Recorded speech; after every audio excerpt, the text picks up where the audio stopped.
Okay, as much as you can tell us, because you've been saying this since really early on, you were the first, what did your intel sources and federal law enforcement, local police, and military tell you about what's really going on in the Gulf? Well, it's all staged. It's all staged. They had, as you said, very strange, the Bureau of Land Management on there 2 hours before the bomb went off, and they were doing a very uncharacteristic inspection of an oil rig, which the Bureau of Land Management doesn't do. And then 2 hours after they left, the bomb went off and blew up the oil rig. You know, so it was all a false flag operation to help the oil barons make more money and stop the finding of oil in these offshore oil rigs. Because they're monopoly men, just like BP gets 80% of the Alaskan oil. Right. And, of course, they're the big carbon tax pushers. But was this a military source, a police source? Was it one source, multiple sources? I mean, give us an idea. It was multiple sources. And let me get my timeline right. When did you first start getting this intel? Oh, about a month ago. Yeah, about a month ago. And all the people that I talked to and contacted, and they contacted me, are scared to death of being executed if anybody finds out that they talked to me about it. Yeah. And as you say, Zach Zimmerman is the one that put out that the Bureau of Land Management did an uncharacteristic surprise inspection the day the oil rig blew up. And they were on that oil rig. The Bureau of Land Management doesn't do oil rig inspections, but they were on this one, and 2 hours after they left, it blew up. So these sources that have contacted me believe that it was all a false flag operation to also fill the concentration camps. They're talking about picking up 40 to 50,000 people and putting them in these Halliburton concentration camps. Now, I saw that. And again, then that's all sold, like after Katrina, as if it's a good thing. I remember seeing that a month ago, and then they did deploy the military, and now the EPA is talking about evacuating some areas, and they're now calling it tilt. Reuters and others are reporting that people are getting sick. 2 of the workers have died. A captain's committed suicide.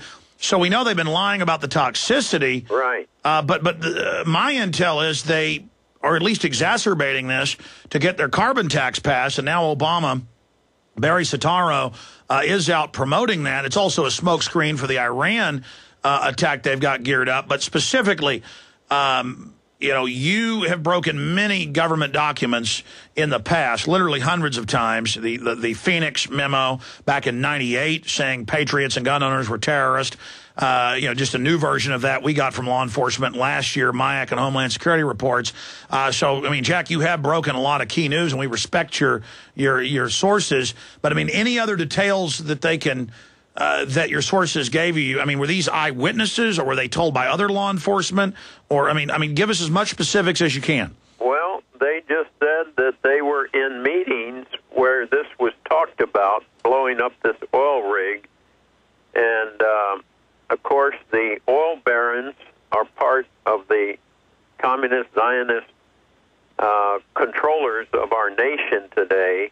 And they were in meetings talking about they were going to blow this thing up. So we had Wachovia, who is owned by Wells Fargo Bank, sell 2.5 million shares 2 weeks before it blew up.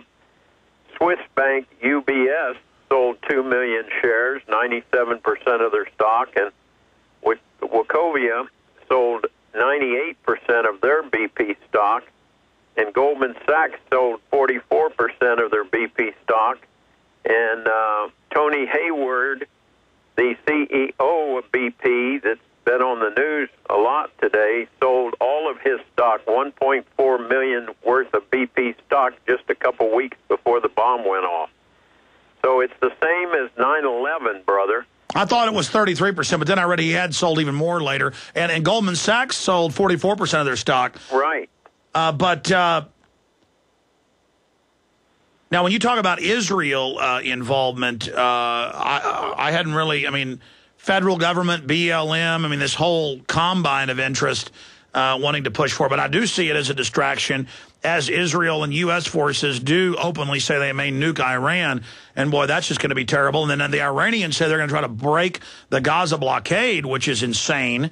And, I mean, we don't want war here. We want all these sides to stop what they're doing. So you specifically talked to sources, law enforcement, military, who were in meetings when they were talking about government blew it up or may have blown it up? Yes. Or they were in meetings talking about how they were going to blow it up? How they were going to. This was before it happened. And so Halliburton was on that oil rig just hours before it blew up, and the Bureau of Land Management was there too. So one of those organizations planted the bomb on the oil rig, according to my sources. Wow, I wish those sources could, I would think they'd be in more danger not speaking out.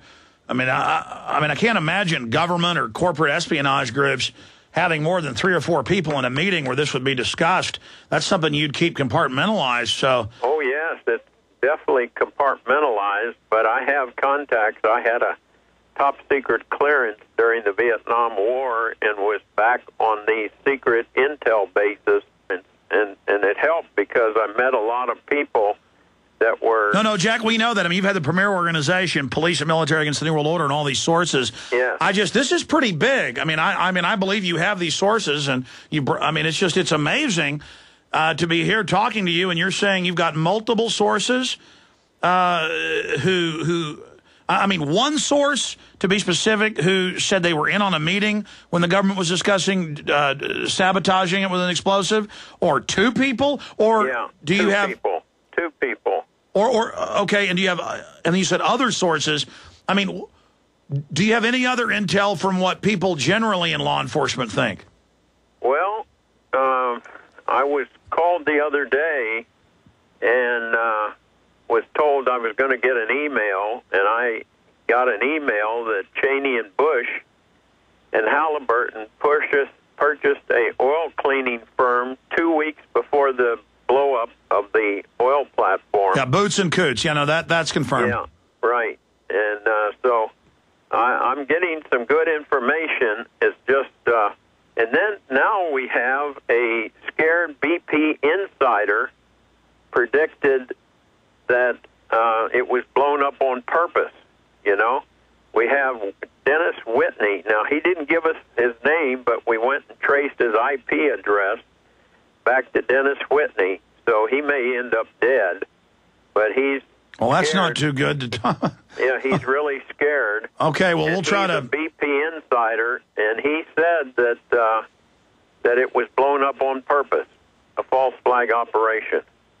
Okay, well, they can also IP spoof, so we'll have to look into that. Wow, yeah. Jack McLamb is our guest. This is just getting crazier by the moment. Well, there's no doubt we're going into tyranny. They're openly talking about shutting the web off. Jack, I really appreciate you coming on to talk about that BP information. Brother. Well, God bless you so much, Alex, for what you do for our country. My 9 grandchildren thank you too, brother. Well, we appreciate you, Jack. Let me say bye to you here at the end of the show.